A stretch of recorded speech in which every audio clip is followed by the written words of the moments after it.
Good evening, everybody. I'm going to call this meeting to order at 5:30 p.m.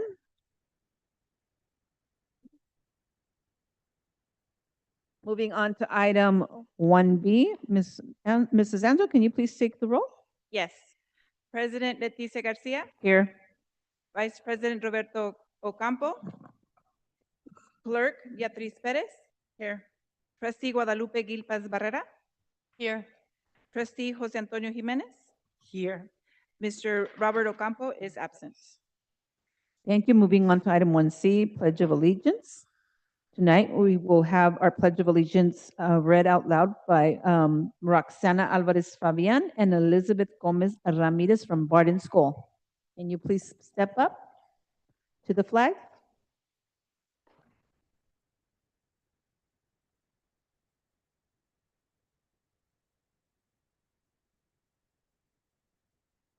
Please stand up, put your right hand over your heart, ready, salute.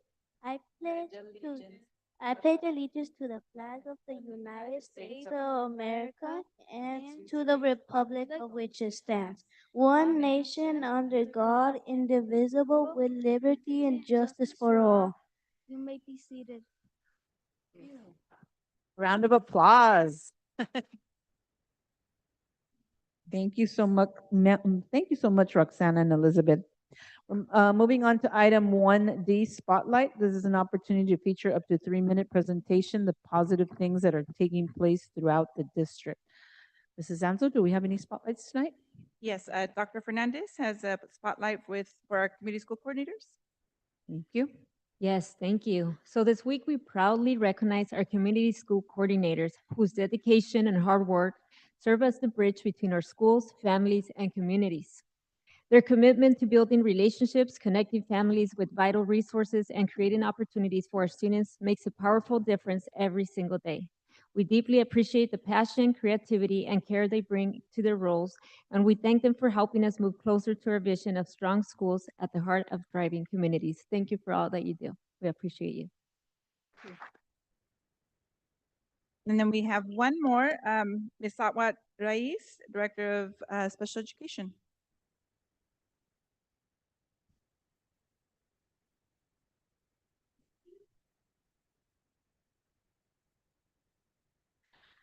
Respected board trustees, Superintendent Anzo, and cabinet members, good evening to you all.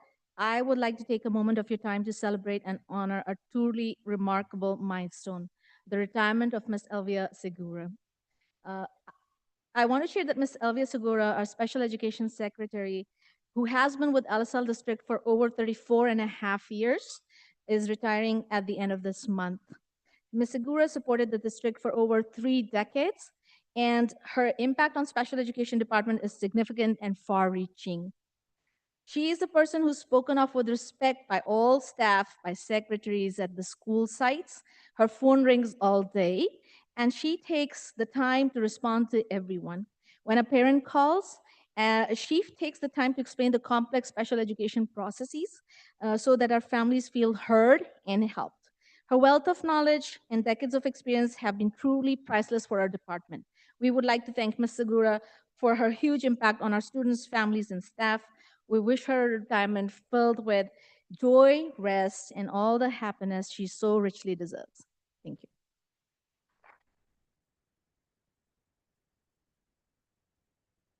This President Garcia, I have one. Another spotlight. Thank Yes, you. thank you. I wanted to congratulate, after reading the employment report, some reassignments from 2 of our classified campus supervisors who both promoted to paraeducator 4s, and that's awesome. That's Giselle Gonzalez Guerra, and I didn't write the name down of the other one. Hopefully she has the same name, and then I covered both of them, but I doubt it, right? But congratulations to them. And also, congratulations to the whole district and all of us sitting here, because our LCAP was approved by MCOE and we got our letter of acceptance. So that was really awesome from MCOE. And I was just for something to consider about Spotlight, if it's the pleasure of the rest of the board, because sometimes we don't have any spotlights, and yet this is where we get to show off the positive things. And there's so many positive things happening in the district. So I would like to ask of President Garcia and the board if we can discuss maybe changing it a little, well, maybe that's not the right word, but extending it so that maybe principals or any staff member can fill out a spotlight at their school. And it can't be 3 minutes, of course not, but maybe a one-liner. You know, maybe the principal or a classified staff says, I really want to give a spotlight to this person because they did this, brief, you know, and maybe we can even have the format already, and that way we can have, you know, more people, we can share more things about the positive things that are happening. And so I don't know if that would have to be agendized to discuss and voted on, or if it's something we can just maybe think about and do. That way more people are involved, because there are a lot of positive things, but sometimes the meeting goes by and there's nothing. And why? Because there's not a way to share it. So just to think about it. Thank you. Thank you, Ms. Gilvas Barrera. Any other spotlights? No? Okay, thank you. Moving on to item 1E, the adoption of the agenda. Can I get a motion to adopt the agenda? Mr. Jimenez, Second? Ms. Gilvas Barrera, comments, questions? Ms. Anzo, can you please take the line vote? Yes. Trustee Leticia Garcia. Yes. Trustee Beatriz Perez. Yes. Trustee Guadalupe Gilpez Barrera. Yes. Trustee Jose Antonio Jimenez. Yes. Motion passes 4-0 with Mr. Ocampo absent. Thank you. Moving on to item 2, public comment concerning items on the open session agenda and/or non-agenda items. Guidelines, there will be a 2-minute limit for individuals and a 20-minute limit on total public comments. There is no ceding of one's time to other individuals. Individuals wishing to address the Board of Trustees on an open session agenda items and/or other items may do so at this time. Starting time is 5:38. And we have one. Okay. Mrs. Escobedo?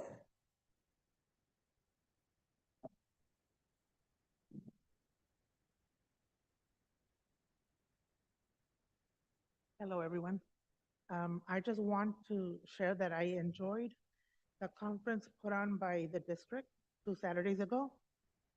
I thoroughly enjoyed each breakout session.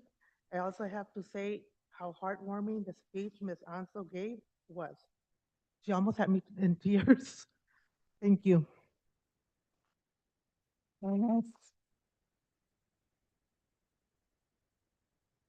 Thank you for that public comment. I will end that at 5, we'll call it 5:39. Okay. Item 2B, association comments, LSL Teachers Association.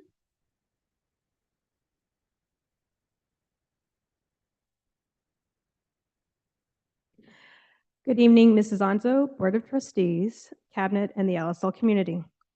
I want to talk about an important topic that has been ongoing for 3 years or more, student behavior. We have seen behaviors in our classroom to where it impacts the learning of our students and the well-being of our teachers. Just this year, we have already lost teachers due to the extreme behaviors in the classroom and not getting the support that is needed and warranted.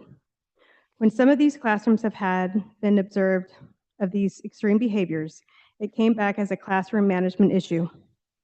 ATA disagrees. It is no longer a classroom management issue when a student decides to take off their shoes in the middle of class and throw their shoes at their fellow classmates. Nor is it a classroom management issue when a student decides to curl up in the fetal position and scream at the top of their lungs. That is not a classroom management issue. That is a behavioral issue. ATA acknowledges the initiative of counselors, social workers, community resource centers to work with our students in crisis. We need to address this issue and work together before we continue to lose teachers from the teaching profession. Thank you. Thank you. California School Employees Association, Chapter 577.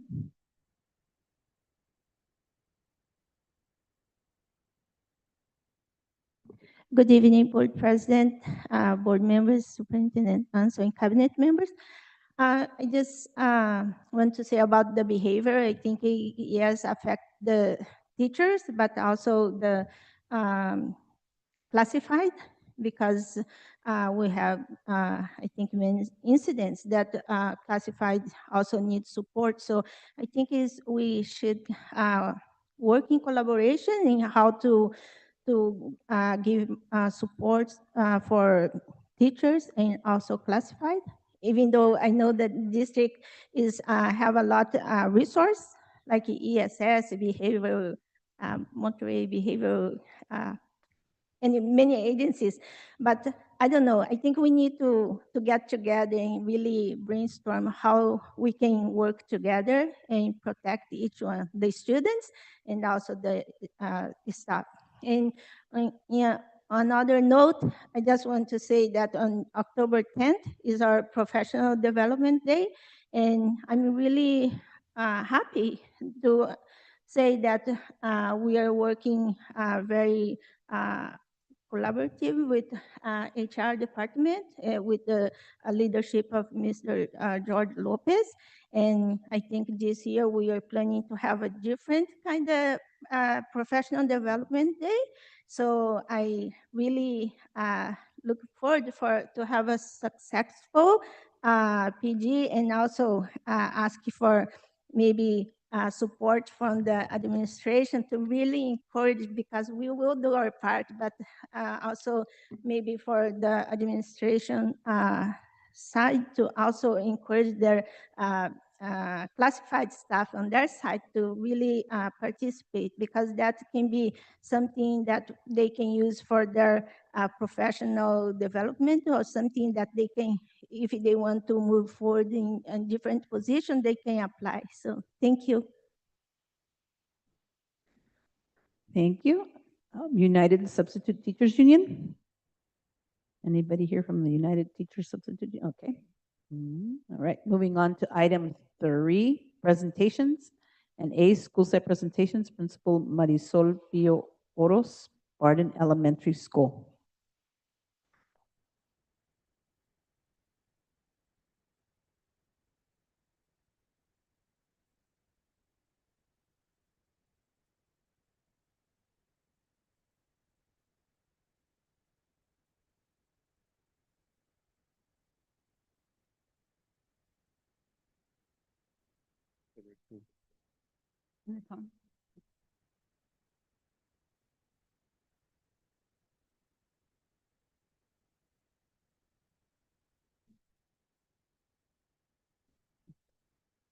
Good evening, Ms. Garcia, President, members of the board, Ms. Ansel, and cabinet members.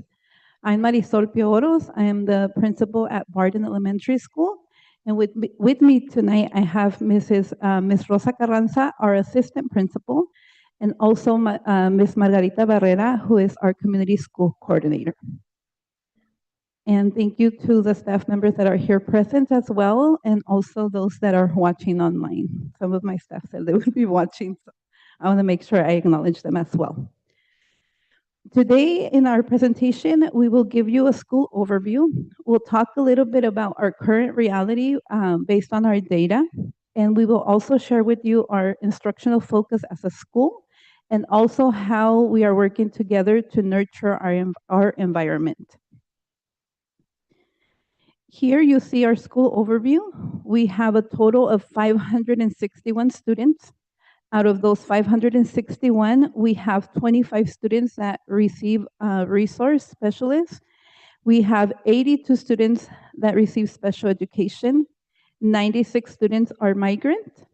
9 students are newcomers. 317 are English learners. And we have 39 students that are long-term English learners.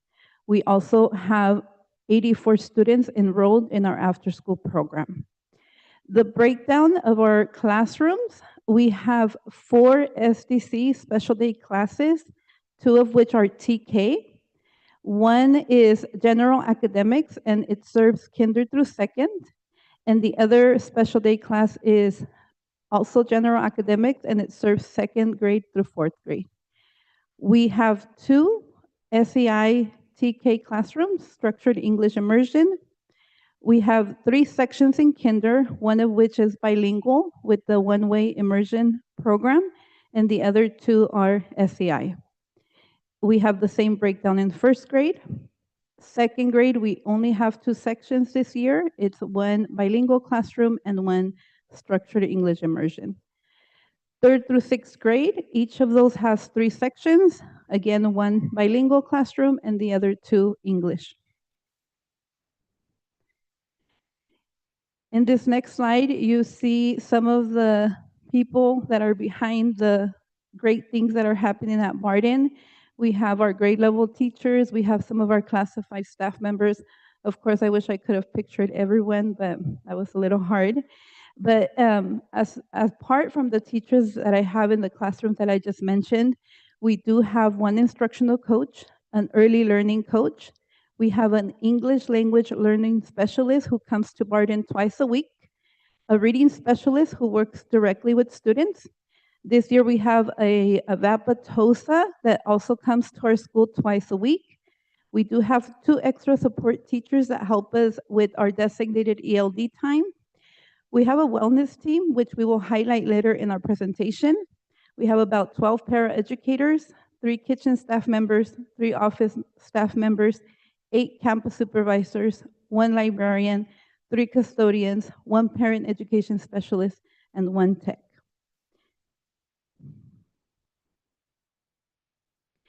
Here in this slide, what you see is the percentage and the number of English learners by grade level. In the kinder section, there was still a few that were to be determined, but so far there's 36 that were classified as English learners, and that it makes up about 51%. First grade, 71% are English learners. Second grade, 76. Third grade, 64%.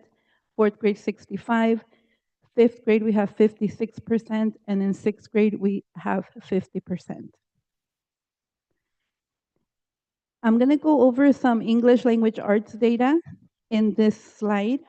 And this is showing you a comparison from 3 years. So from 2023 to 2025. I became the interim principal at Barden in October of 2023, so I think it's important to see the overall progress that we have made. So in the 3rd graders at Barden last school year, there was 24% of them that met or exceeded in the SBAC in English language arts, which was a 5% decrease from the year prior. In 4th grade, we have 19% that met or exceeded, which was a 2% increase from the year prior. 5th grade, they had a 9% increase. 27% of the students met standard compared to the year before where there was 18%. So there was an increase there. And in 6th grade, we had 20% meet or exceed standard, and they had a decline of 11%. However, one of the things that I do want to point out is that from 2023 to 2025, we have seen growth in 3rd, 4th, and 5th grade if we go back the 2 years. This slide here is showing us the beginning of the year diagnostic placement for the iReady diagnostic test that we took in late August. And one of the things that we can see here is it's the percentage by grade level where students are placing. And on the bottom, you can see the overall percentages for Barden. And if you look at the red, the darker red, those are 3 or more grade levels below. And this school year, we had 26% of our students start there. When I compare it to how they started last school year, we had there 35%. So for me, that's showing that we're moving some of those students that are 3 or more grade levels below up. And, that makes me really proud as the principal and, of course, my teachers of the hard work that the teachers are putting into our school. And if you notice in the yellow and green, we have 1 grade level below, early on grade level, and mid or above. One of the things that we could consider is that those students that are placing in 1 grade level below, they're on the right track because they are taking this test beginning in this school year, and they haven't had that full school year. So I think that those kids in the yellow and in the green are on the right track. Together, all of those percentages equal 45%. And last school year, when we took this same diagnostic, we had 30% being on the right track. So we see an increase of the students there. So again, that's something to point out. These here are our scores for the SBAC in math. And we had 31% of our third graders meeting or exceeding standard, but it was a 5% decrease from the year prior. Fourth grade, we had 17% meet or exceed standard, but it was a 7% increase. In fifth grade, we have 14% meeting or exceeding standard in math, and that is an 8% increase. And in sixth grade, we had 5% meeting standard, and that's a decrease from the prior year, which is a decrease of 2%. However, if you see the trend from 2023, we can see that students in third grade, fourth grade, and fifth grade are almost a double or a little bit more than double percentage of kids that are meeting or exceeding standard. And in sixth grade, we noticed a decrease both in English language arts and in math. And so that for us is, it makes us think, how can we support that sixth grade team this school year? And we do have a new team. We have 2 new teachers and that team, so we're hopeful that we will see some change there. And here you see the math iReady scores. And it does follow the same trend as the reading scores, where this year we have 24% of our students 3 or more grade levels below. And a year ago, we had 35%. So we have less kids in that category. In the yellow and green, 1 grade level below, early on grade level, and mid or above, together we have 46% that are on the right track. And last year we had 32%. So that's showing that our kids are scoring better this school year. Here you will see, based on our English language learners and the LPAC, the English language proficiency assessment that they take, if you go into Elevation, you will find that 29% of our students are scoring level 1, 36% of our students are scoring level 2, and 34% of our students are scoring level 3. Here you see the comparison of students that we have reclassified. Last school year, 2025, we were able to reclassify 44 students. And the year prior, we were able to reclassify 45. And so it shows that we maintained that number of reclassification. We didn't have big growth, but again, we didn't drop. So that's something that we can celebrate. The next chart there, the one that is categorized LP, it's the English Language Proficiency Indicator. And that's the percentage of students that are each level. So level 1, 26%, level 2, low, 16%, 2 high, 14%, 3 low, 17%, 3 high, 14%, and we have 11% at level 4. So we're hopeful that we can target our 3s to see if they can get to that 4 this school year, but also not forgetting that we need to move the students in each level forward to the next one. And this is from last school year regarding the LP. We were able to have 139 of our students make progress in the LP score, which is about 46% of our students. So now I'm moving on into our instructional focus for Barden. Earlier this school year, our ILT team came up with our student learning goal.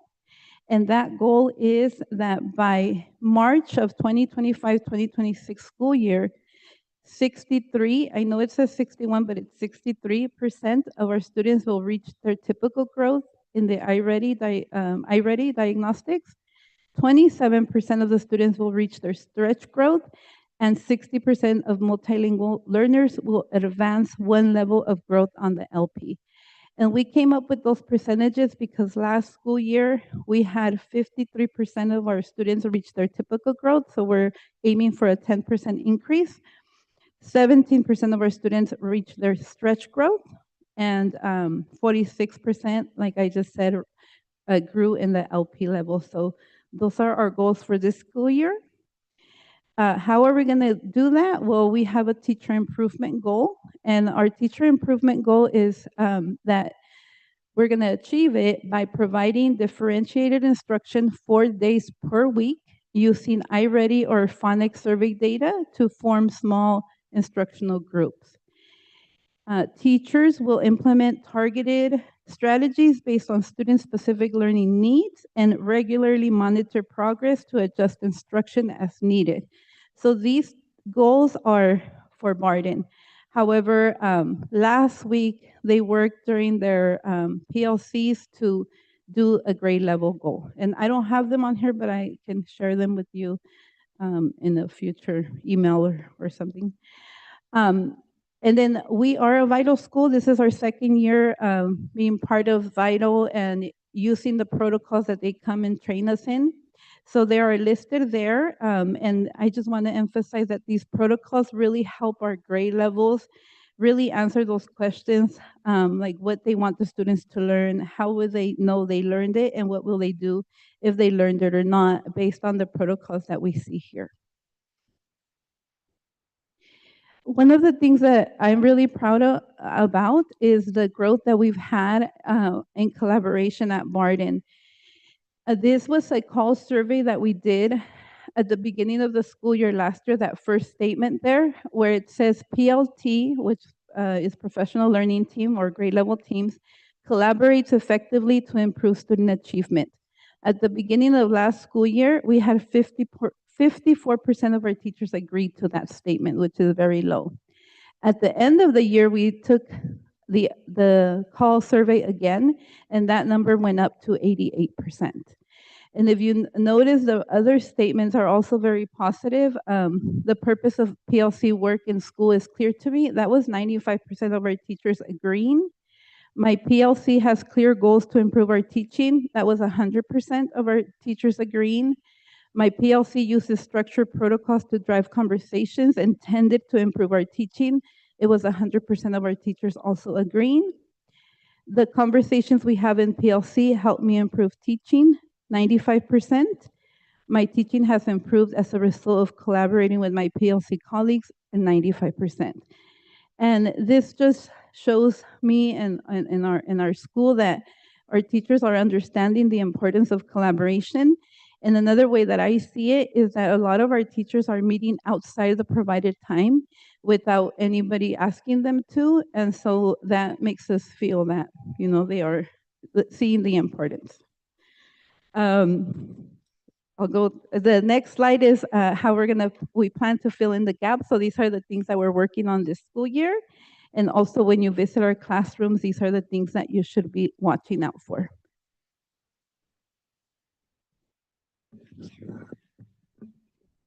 I'm sorry. We're going to continue with how we're nurturing our environment. So we're happy to report that our school was given the silver recognition. So we're really proud of that. I'm going to try to do my part quickly because I know we ran out of time. And just to highlight, we do have a lot of things that we're doing at Barden to be able to have a positive school culture. Some of them are our PBIS events, our PBIS school store, and our spirit days. And we did take input from students to be able to come up with these events. So we're hoping to include them in all this process to promote our school culture. We're also recognizing our students with attendance. That's something new that we started this year. We have also focused on embedding family nights into our school calendar as well to incorporate parental involvement. And like I said in that picture, you see one of our events of our PBIS events.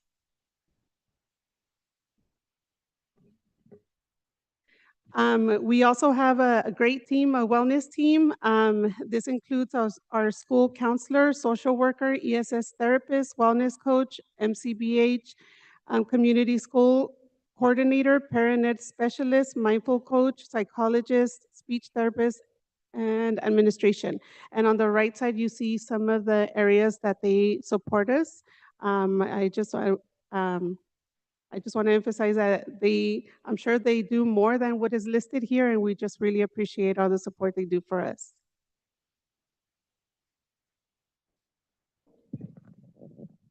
And then really briefly, I'm the community school coordinator, but I also wanted to give some recognition to our parent education specialist who is in attendance, Ms. Renee Mora. She is a very dedicated, hardworking individual, and we're lucky to have her with our community school.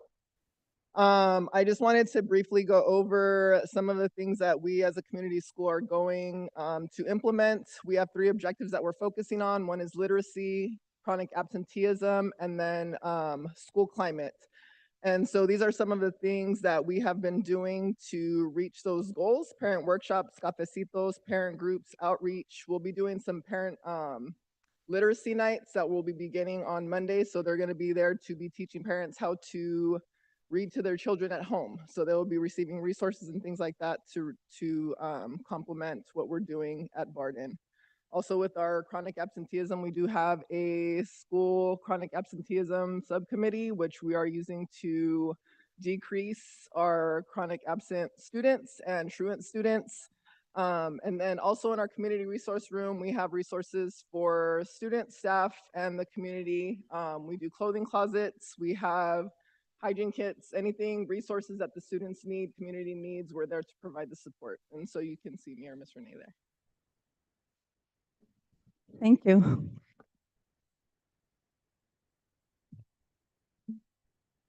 Thank you. Any questions from the board? I'm just going to start over here. Mr. Jimenez, do you have any questions? Nope. How about over here? Comments or questions? Or yeah, go ahead, Ms. Lipas.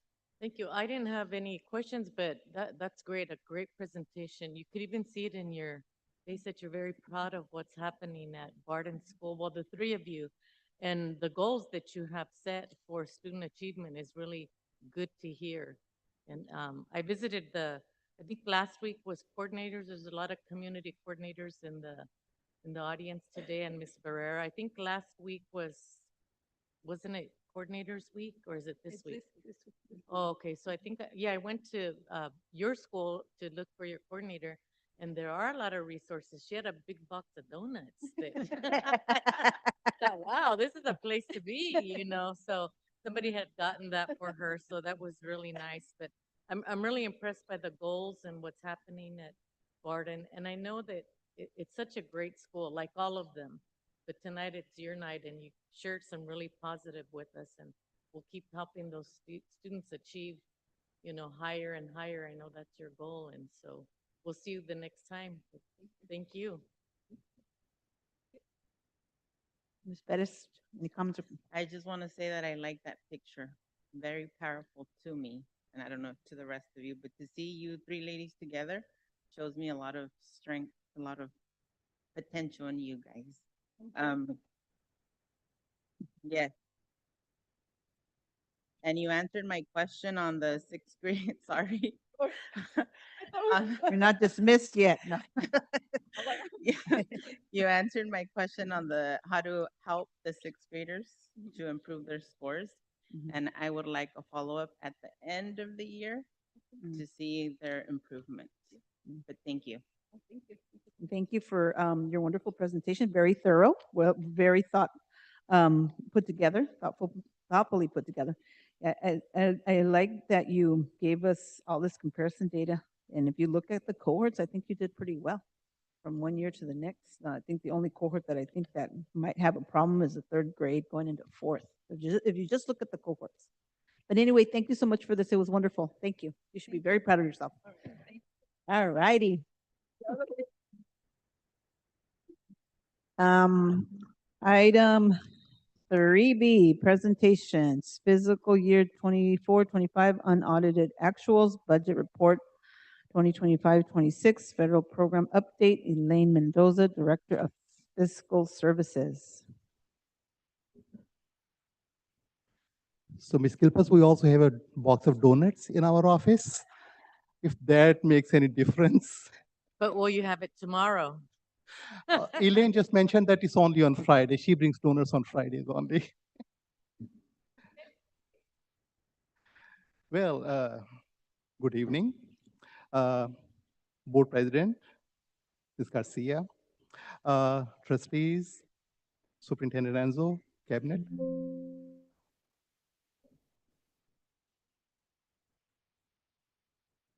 All right. Finally, we are able to finish our year-end closing. We call it unaudited actuals. And the goal of year-end closing is to see how much money we received, how much money we spent. Basically, there's a picture in time, a snapshot in time that tells us the revenues, expenditures, beginning balance, and ending balances. We do it in big picture and in small details. We do it for all the funds in the district, and we do it for each and every categorical programs in each and every fund. We have a very brief presentation, and my colleague here, Elaine, is going to provide some of the details. Elaine. Good evening. As Mr. Abbasi mentioned, I will provide an overview of our unaudited actuals financial report. So on or before September 15th, which we got a extension for since our board meetings on the 17th, the governing board of each school district shall approve a annual statement of all receipts and expenditures of the district's financials for the whole fiscal year. And then it will be submitted to the county superintendent of schools. This will also, we're working with our auditors currently, but it will become part of our financial statements at the end of the year, and we'll return in somewhere in December or January to present that to you. We will begin by looking at our general fund balance. So this includes our unrestricted and restricted funds. This slide shows how our balances have changed over the course of the year. So we have the balances from adopted budget, first interim, second interim, estimated actuals, and our unaudited actuals. At unaudited actuals, our revenue total is 170.5 million. Expenditures are at a total of 165.8 million. Our beginning fund balance is 105.5 million, leaving our ending fund balance at 110.2 million, and our reserves is at 16.6 million.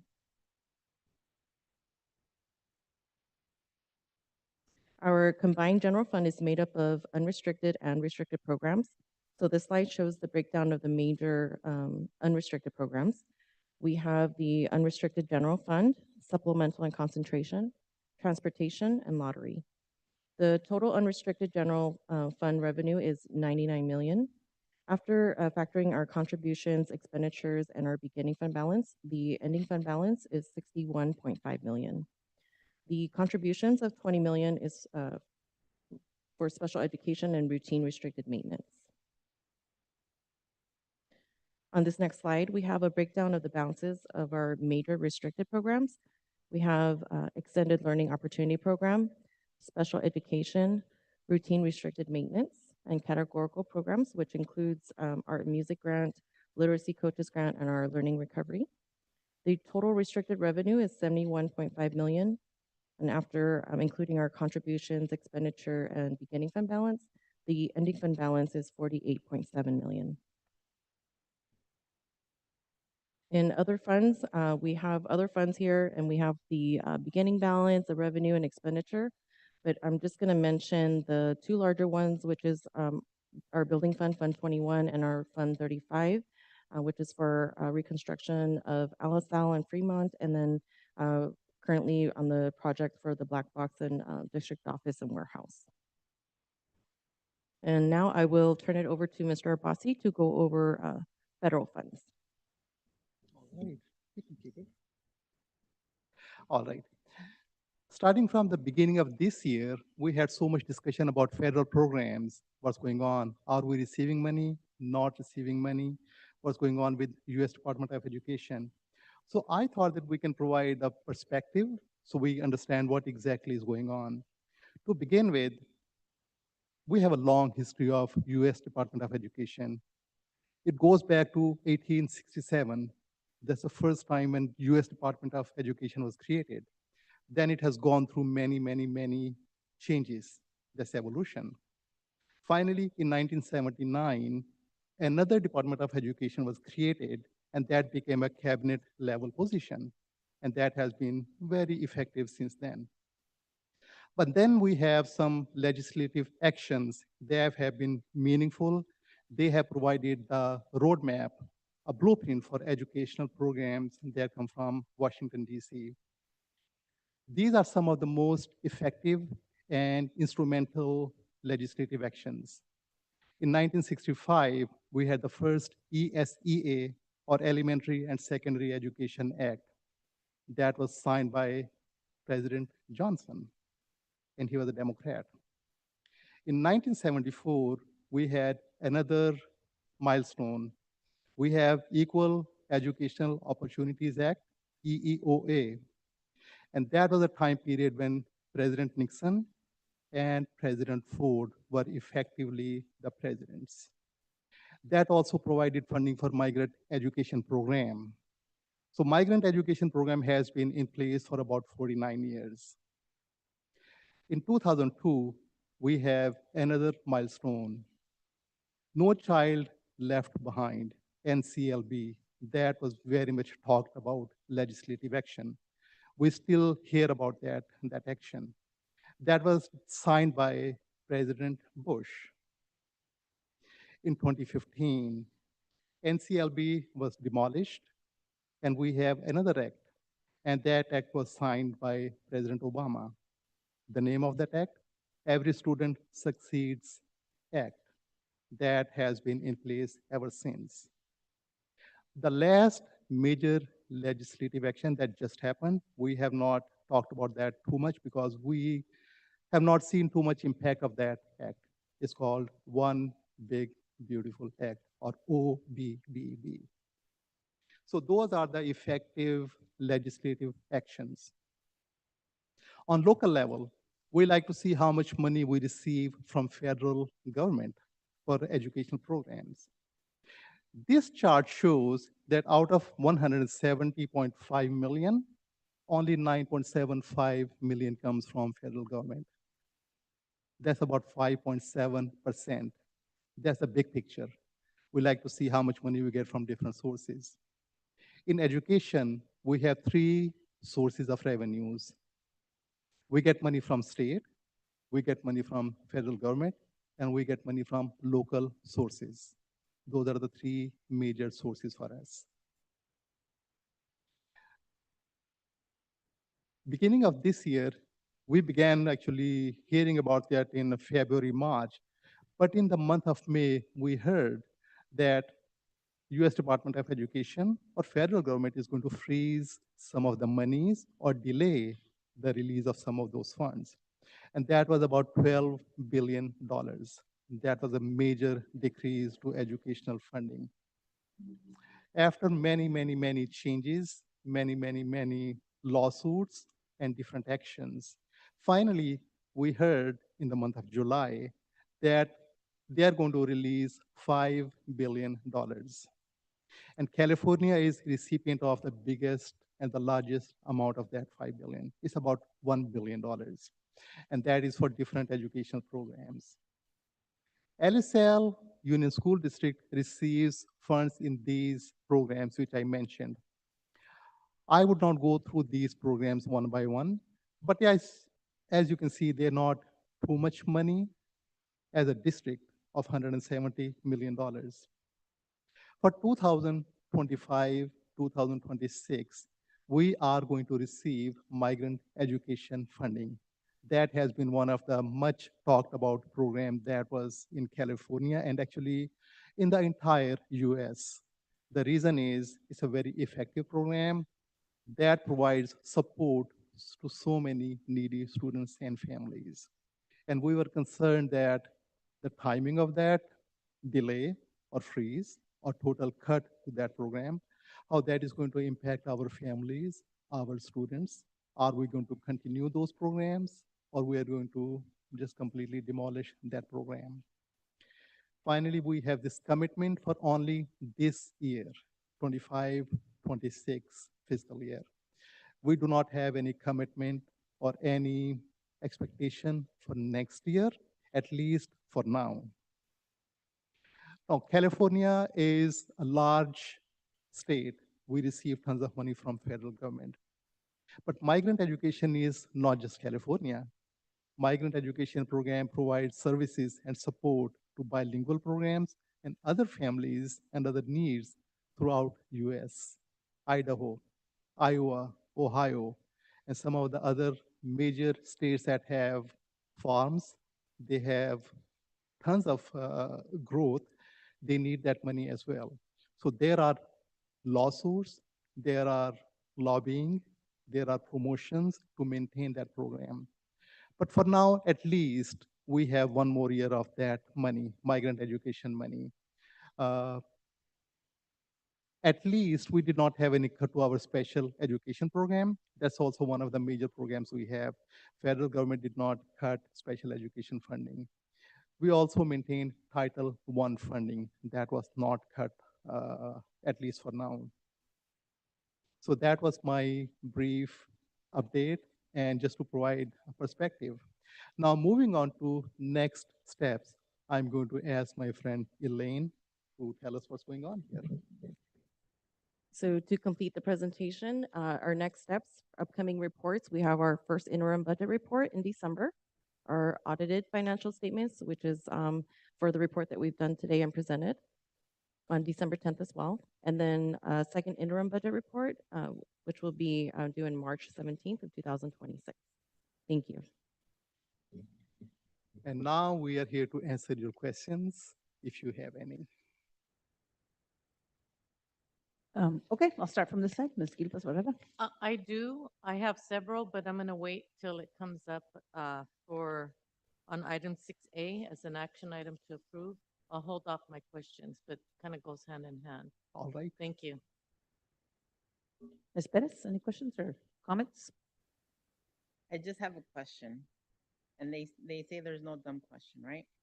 So when you say your numbers, like 1.7 million, is it like an exact number, or is it you guys are rounding a few dollars up, or are you guys rounding a few dollars down, or is it a number that's flat with cents?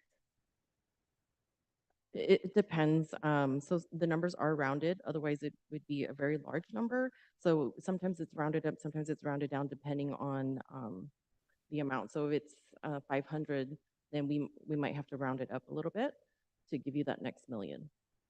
Okay. Okay. That answers my question. Thank you. Mr. Jimenez? Okay. I just have a question, like, okay, so in case, worst case scenario, we don't get any migrant money after 2026, because we have money into 2026 for migrants, right? Migrant money coming in. In case we don't get it at past 2026, is there grants that we could apply for to kind of make up the differences, or how does that work? Is that a question for you, or should I be asking somebody else? So we have at least some time to plan for next year. I mean, Okay. we are relieved that we have this kind of Band-Aid to Mhm. plan for next year. At least we have money for 25, 26 school year. For next year, we have time to plan what to do or not to do about that. And we are getting, or we get guidance and help from some outside entities as well. County Office of Education can guide us. California Department of Education can guide us. Some other outside private agencies can guide us how to go through this process. So we have not decided anything, but that is going to be decided keeping in mind the inside and outside agencies and help and support and information we get. Okay, got it. Okay, thank you so much for your presentation this evening. All right. Thank you.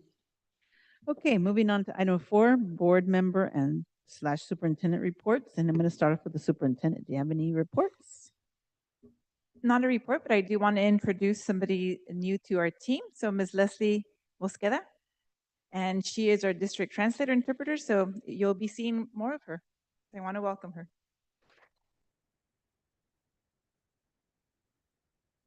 And what about this gentleman over here? I'm looking at him and go, who is this guy?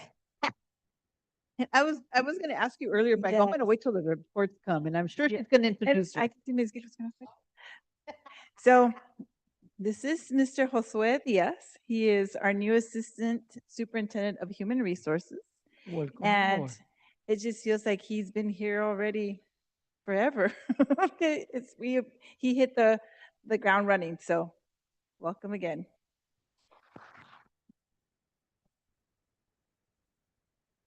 Okay, I'll start, well, Mr. Jimenez, how about you? Oh, Mr. on this side.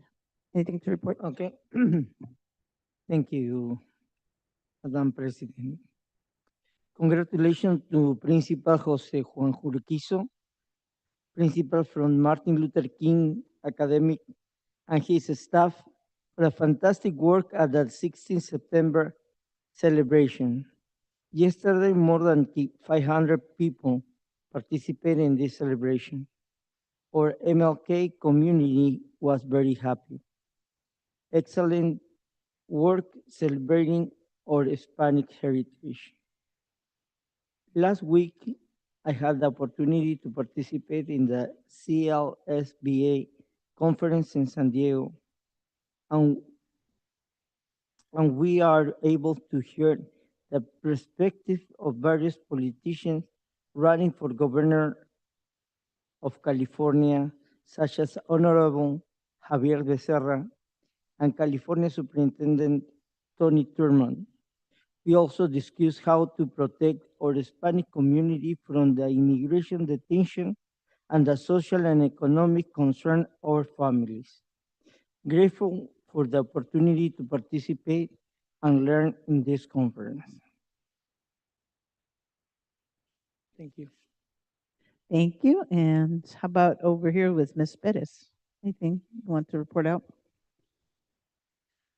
I saw on, where did I see it? That I saw it somewhere, but that the LSL district is the #1 with the most migrant programs.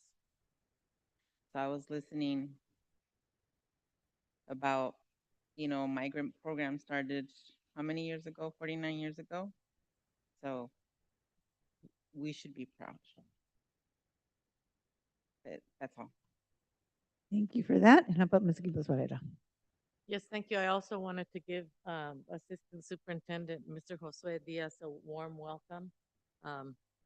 Yeah, he hit the ground more than running. I don't know, sprint. I don't know what's faster than running, but I hear some really good things. Congratulations, and thank you for being here with us. And thank you for helping me out with the other classified person that was promoted, and I didn't write her name down. He was kind enough to give me her name. It was Elvia Rubalcaba, who was a campus supervisor and promoted to paraeducator 4.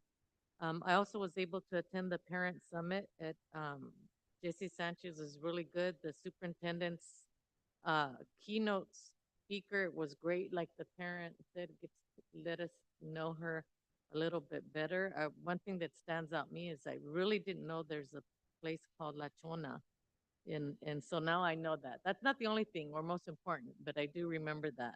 So that was very nice, and just wanted to say thank you all for being here with us, and look forward to the rest of the school year. Thank you. And I too attended the CLSBA Unity Conference in San Diego along with Mr. Jimenez.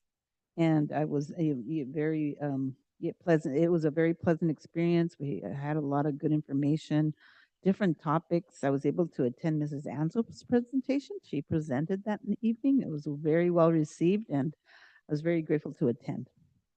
Okay, moving on to item 5, consent agenda. Approve ratified contracts, MOUs, agreements, grants, proposals, conferences, workshops, field trips. Approval of consent agenda. So moved. Okay. Okay. Comments or questions? Ms. Gilbert Varela. Yes, I do. I had a comment on item U, where it talks about just MCOE giving a stipend of $6,000, 2,000 for participating school in the California Mathematics Science. And I think that's awesome. I think the three schools were Creekside, Loya, and Buckhorn. So it's good that they're creating this, you know, and then with the money then that they get, then they can still, these schools can still implement more computer science and assist the creation of expression of computer science in projects at their various school sites. So that was a really positive thing.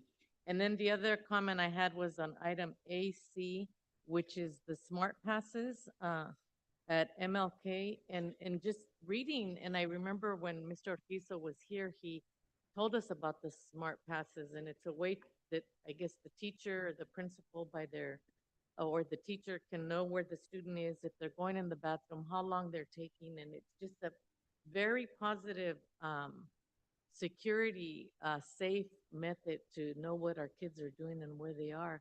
My question is it just at Dr. Martin Luther King Jr., or are we being consistent at all school sites doing this, or how does that work? Is it a pilot there, or we're voting on it tonight? So currently it's just Martin Luther King and it's part of their SIPSA. Okay, so could the other 11 schools make it part of their SIPSA? Yes, and if it becomes all 11 schools, if they're interested, then it'll become a district initiative. Okay, so what I find a little bit with that, if I'm a parent, I'm gonna want my student to be at MLK because I want them to have that. Am I missing out if at another school, the teacher is not using it? Or how does that work? It's up to the principal if they want it or not, or? So they have some of that agency when it comes to their SIPSA, and if it's something that they note in their data for school climate, or we having a lot of issues at when students take breaks for the restroom or anywhere else, then this is something that they have that funding where they can bring to their school site council, their teachers, and make sure, okay, this is something, this is a way to resolve that issue. Is this a tool we want to use? So it started there, and we can look into it, see if the principals are interested, because and maybe even talk to the teachers to see what impact it is on their day. Because you know, we shouldn't assume, but if Mr. Urquizo had it last year, yes, it must be working out pretty well for him at his school now. And I mean, that seems like a great, you know, I'm just wondering why the other schools aren't utilizing it. So you kind of help that, but the conversation can continue yes on that. And you also do have to think about the teachers and how time consuming it may be or may not. But as far as safety, I think that's something that it'd be good for us to continue looking at. Thank you, Mrs. Anso. Thank you. Oops. Okay, and going along with that, and I'm thinking maybe we should go see it because I've never seen the Smart Pass, and I'm a teacher, and I'm not sure if I would like it or not. I haven't seen it, so, but good that you pointed that out to us. Yeah, it'd be nice to see just in action. I kind of understood it from what I was told before, and I go, do I really want that? So yeah, I don't know. Yeah, but thank you. Okay, so let's see. Ms. Enzo, can you please take the line vote? Yes. Trustee Leticia Garcia? Yes. Trustee Beatriz Perez? Yes. Trustee Guadalupe Guilpaz Barrera? Yes. Trustee Jose Antonio Jimenez? Yes. Motion passes 4-0 with Mr. Ocampo absent. Okay, item 6, business services. Action item 2425, unaudited actuals financial report. Can I get a motion? So moved. Ms. Guilpaz Barrera, Mr. Jimenez, comments or questions? Ms. Guilpaz Barrera? Yes, I do I know we got a lot of information previously, but I do have a question because I was looking at the current status. I was looking at the backup information that we have, and so out of the 110, you know, our district's general fund, it breaks it down. 10.5 million are estimated with actuals. So 61 million unrestricted, 48 million restricted. But I think the shocker for me, and I really would like to see some kind of want to understand this a little bit better. Because it does say that the restricted end of the fund balance is 48 million represent unspent categorical programs such as ELOC, right? Literacy coaches, learning recovery emergency block grants, and others. So what time period is the unspent? During what time? The whole school year or so far? I mean, we're barely into it. Because that's a lot of money to, especially when we would need it now for our after-school programs, like with math, right? Or other things. So what, can you explain that? All right, so let me make an effort to explain that. So these are one-time monies. Some of them are one-time monies, but extended learning opportunities or ELOP program, we're almost always 1 year behind in spending money. For example, we are carrying over $18.2 million from 24-25 into 25-26. 25-26 is also getting $18 million. So we are going to spend the previous year money first, and then we are going to spend next year's money. So we almost always have that 1 year delay in spending those monies. And state does allow us to carry over those monies for 1 additional year. So we do have time to spend that money. Okay, so unspent money it stays with us, it rolls over? It rolls over, yes. Okay, so next year, if we don't spend, then we're gonna have a double of what we have right now. But the Effectively, we services- have about $36 million.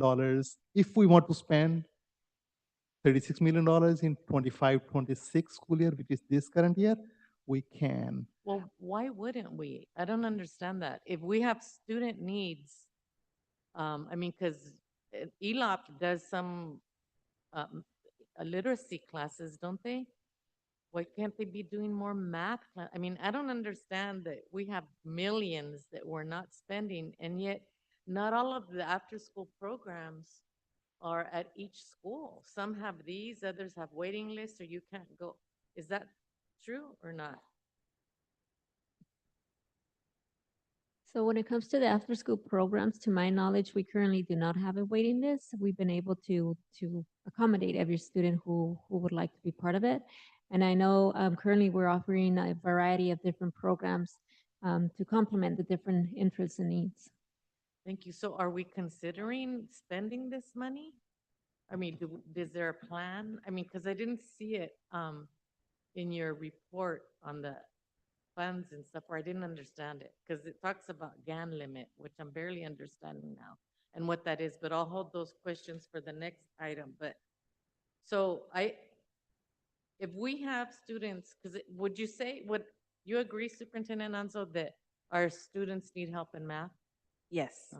And would you agree, and maybe it's in your plan and it's in the plan in the makings, that we want to support them in math more? And besides what's happening in the classroom, we can support them by spending some of these millions and millions on math programs. And can they be incorporated into ELOP? Yes, so if it could be after school, yes, then we have our summer programs. So with having so much money carry over in ELOP, we are already exhausting the services at each school, meaning classrooms, staff, right? And so if we add more programs, yes, it's more classroom use, more staff that we need to hire. So we can do that with math. Why I'm saying that is we also have projects to, for example, there's more use of the school. So before it was at 3, they'd go home. We might have smaller after-school programs. Right now, our schools are being used all year long. And as a teacher, and I can say as a teacher, if it's going to be in my classroom, then I don't have time to clean up my classroom, organize it after school. So some of the principals are rotating. One of the things we did is we added extra classroom space, so extra relocatable classrooms, portables. So that was one way so that we can support the after-school program. One of the other issues we are seeing is our kids are also, part of the ELOP is that they have to do physical education, or they go out and use the playgrounds. Well, our playgrounds, we have students that are in our general education classrooms, special education classrooms that are in wheelchairs. So that's maybe something we have to do because of the extensive use of our schools, and that we have to include all our students, be inclusive. So that funding can be used to support the structures itself. And I think that's part of our plan is one, to support the structure, especially because we're carrying over so much money and we don't want to carry over that money. What happened is we got this money during COVID and we couldn't offer that programming. And what they allowed us to do is carry over that money. So that's just the ELOP. The rest that you see carry over there, over in the 48, I think, what is it, 48 million, are one-time funding that have, for example, the Learning Recovery Grant. We have 5-6 years to use that. So we have a plan for that. And every year we're spending that money down. We have educator effectiveness. We have the arts block grant that also has a certain limit to it. So with the ELOP, because we are behind, we have to use it for big projects. Because even if Mr. Fausto, who has all these wonderful contractors, and you see the contracts coming in, it's 2 million, 1 million, we still can't get through that funding. So one of the things we're looking at in cabinet is how do we make that structure a better place for students to be after school? So and then in the summer as well, because of it's being just used all year long. Right, and hopefully, you're the experts, and the funds could be used. I mean, because I could understand a teacher that has her classroom and she wants it cleaned the next day, especially if, so, can we add custodians? I mean, it seems like a lot of money, and I know money is spent, but I think that we can, no? It's not spent, go ahead. No. Categorical monies cannot be spent on operational expenses. Yeah, you're right. They have their own set of rules and limitations and Right. constraints. And our auditors very carefully, very thoroughly look at those constraints, that if we are spending money based on those conditions. Right. So each and every penny we receive in the categorical programs has to be spent there. Most of the money cannot be used for teacher salaries or for custodians or for those operating expenses. Well, let's be creative. I mean, because I think if math is where we need the support. I mean, what are other districts doing that are unspending or that have $48 million, whether they were one-time monies, COVID money, it's money that's unspent, and it's not going to do our students any good if it stays unspent year after year and keeps increasing. So you have a big job there, and thank you. I'm glad to hear that you do have a plan on that. So that's the last comment I had on that, Ms. Garcia. Thank you. Okay. Did I take? No, line vote. We can, Okay, one take line the- vote. can you please take the line vote, Yes. Ms. Anzo? Trustee Leticia Garcia? Yes.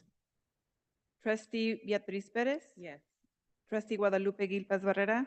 Trustee Jose Antonio Jimenez? Yes. Motion passes 4-0 with Mr. Ocampo is absent. Item 6B, action item resolution number 2526-02, GAN limit. Can I get a motion? Make a motion. Mr. Jimenez, Second. Ms. Perez, comments or questions? Are we on B, right? We just Yes. did B, yeah.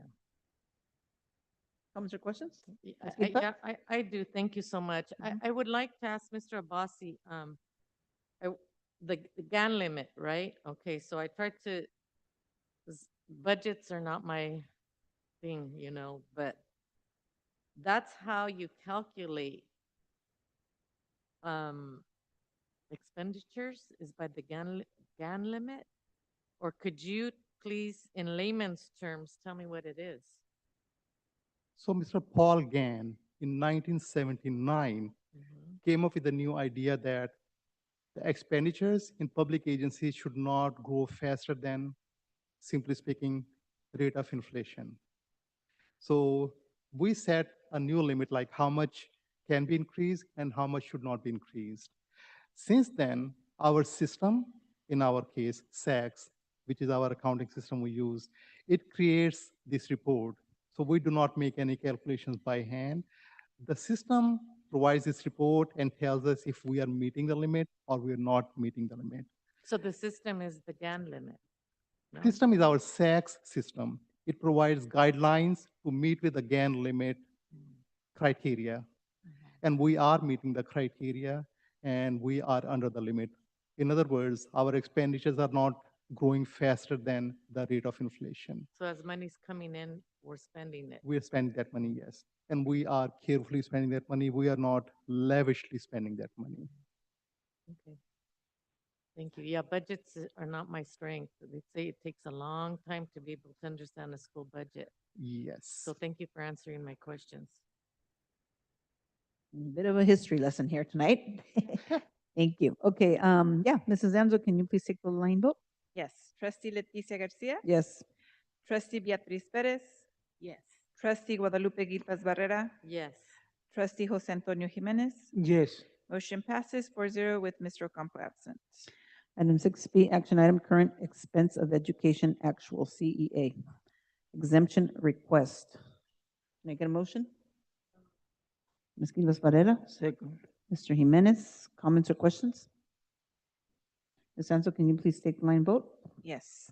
Trustee Leticia Garcia. Yes. Trustee Beatriz Perez. Yes. Trustee Guadalupe Gilpaz Barrera. Yes. Trustee Jose Antonio Jimenez. Yes. Motion passes 4-0 with Mr. Ocampo absent. Item C7A, educational services, public hearing, sufficiency of instructional materials. Open at 6:42. 6:42.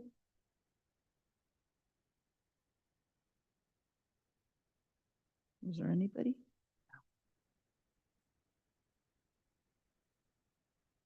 Okay.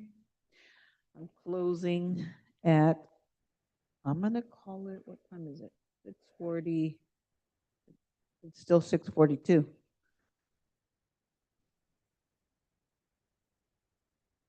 Thank you. Item 7B, action item, resolution 2526-04, sufficiency of materials. Can I get a motion? I make a motion. Mr. Jimenez, can I get a second? Second. Ms. Bettis? Comments or questions? Ms. Anzo, can you please take the line vote? Trustee Leticia Garcia. Yes. Trustee Beatriz Perez. Yes. Trustee Guadalupe Gilpaz Barrera. Yes. Trustee Jose Antonio Jimenez. Yes. Motion passes 4-0 with Mr. Ocampo absent. Item 7C, action item 2526, federal addendum to local control and accountability plan, LCAP, Every Student Succeeds Act, ESSA. Can I get a motion? Ms. Gilbas Barrera? Second. Mr. Jimenez, comments or questions? Mrs. Anzo, can you please take the line vote? Trustee Leticia Garcia. Yes. Trustee Beatriz Perez. Yes. Trustee Guadalupe Gilpaz Barrera. Yes. Trustee Jose Antonio Jimenez. Yes. Motion passes 4-0 with Mr. Ocampo absent. 8, human resources. A, action item, closing tentative agreement between the LSL Union School District and the California School Employees Association, item 577 or number 577 for the 2024-2025 school year. Can I get a motion? Make a motion. Mr. Jimenez? Second. Ms. Bettis? Comments or questions? Mrs. Ansel, can you please take the line vote? Trustee Leticia Garcia. Yes. Trustee Beatriz Perez. Yes. Trustee Guadalupe Gilpaz Barrera. Yes. Trustee Jose Antonio Jimenez. Yes. Motion passes 4-0 with Mr. Ocampo absent. Yahoo. Okay, item 8B, action item, closing tentative agreement between the LSL Union School District and the California School Employees Association, number 577 for the 2025-2028 school year. Can I get a motion? Make a motion. Ms. Perez? Second. Second by Mr. Jimenez. Comments or questions? Ms. Ansel, can you please take the line vote? Trustee Leticia Garcia. Yes. Trustee Beatriz Perez. Yes. Trustee Guadalupe Gilpaz Barrera. Yes. Trustee Jose Antonio Jimenez. Yes. Motion passes 4-0 with Mr. Ocampo absent. Item 8C, action item, variable term waivers for 2025-2026 school year. Can I get a motion?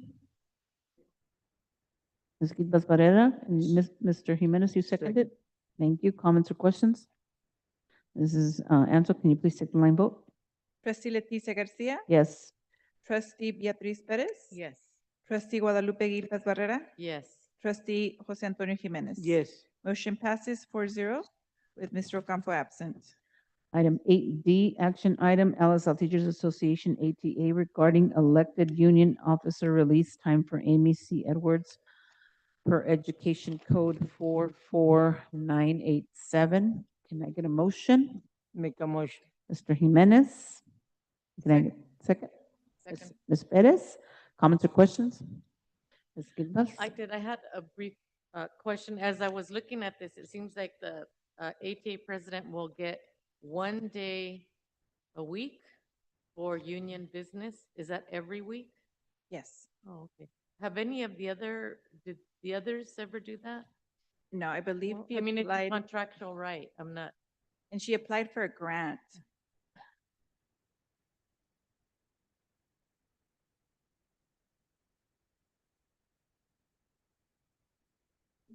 Hi.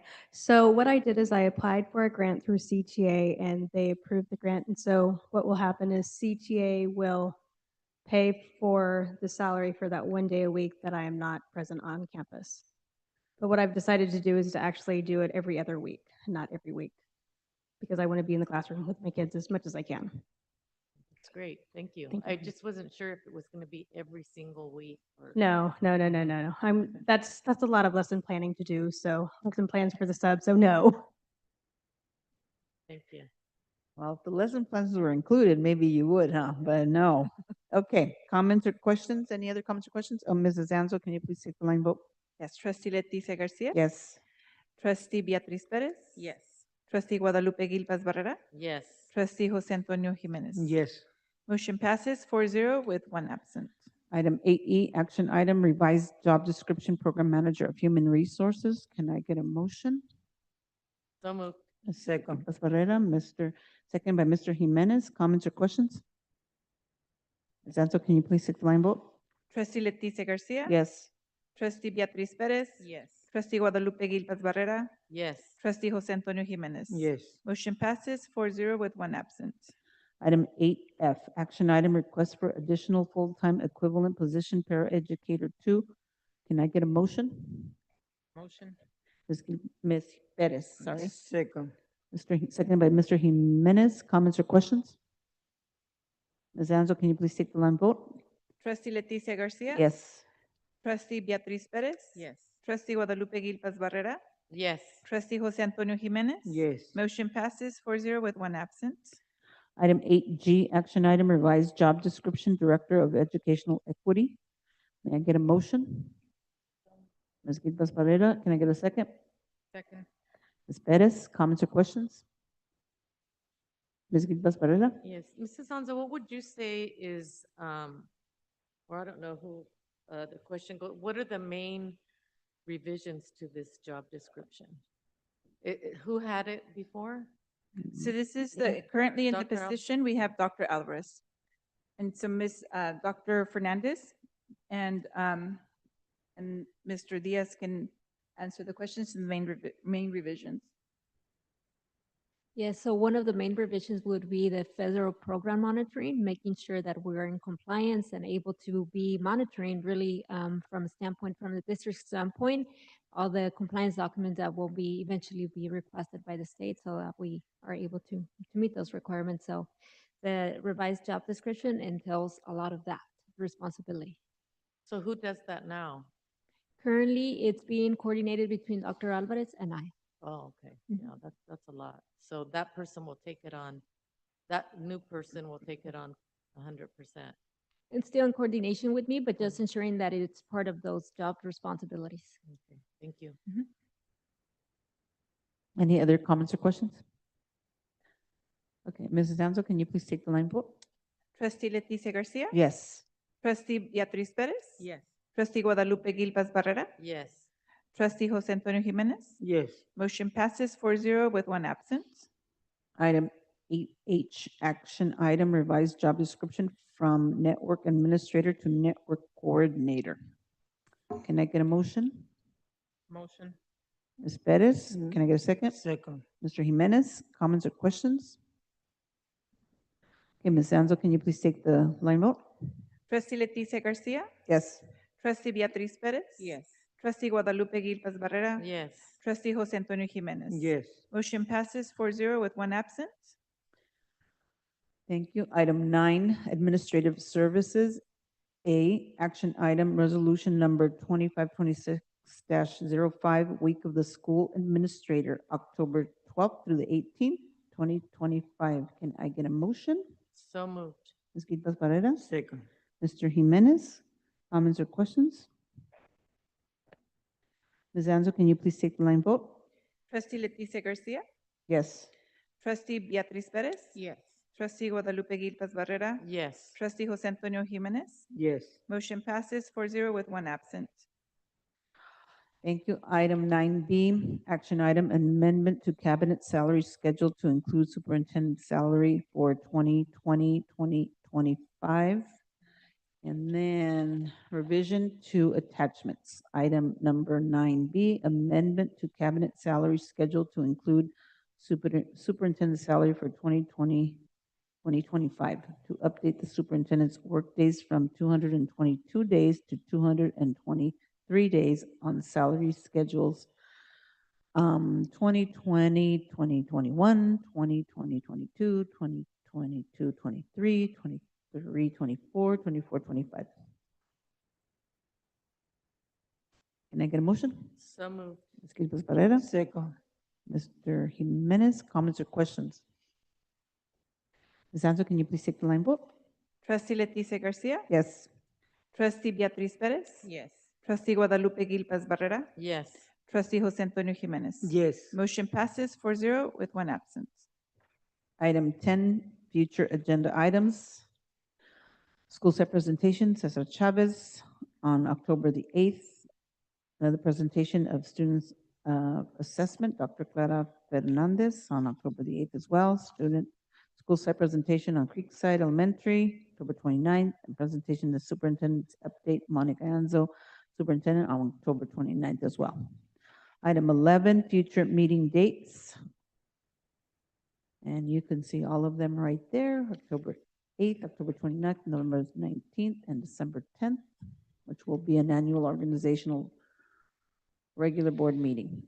Item 12, public comments. A, individuals wishing to address the Board of Trustees on closed session agenda items may do so at this time, starting time 6:53.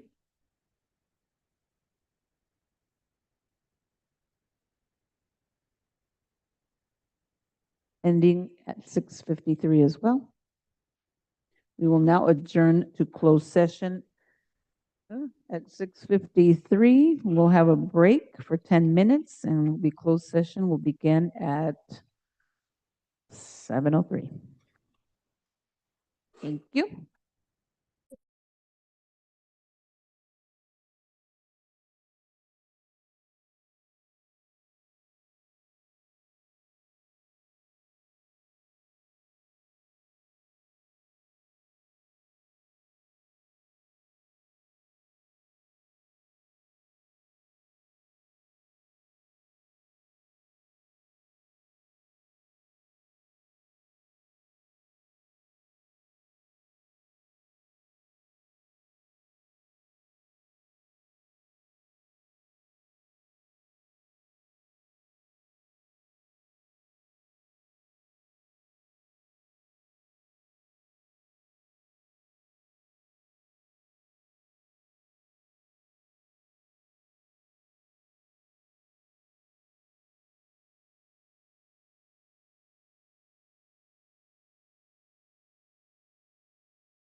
Okay, item 14A, reconvene to open session, time reconvened at 8:12 p.m. Item 14B, report action, there is nothing to report. Item 15, adjournment, and I'm going to adjourn this meeting at 8:13 p.m. Thank you, everybody. We'll see you next time. Thank you.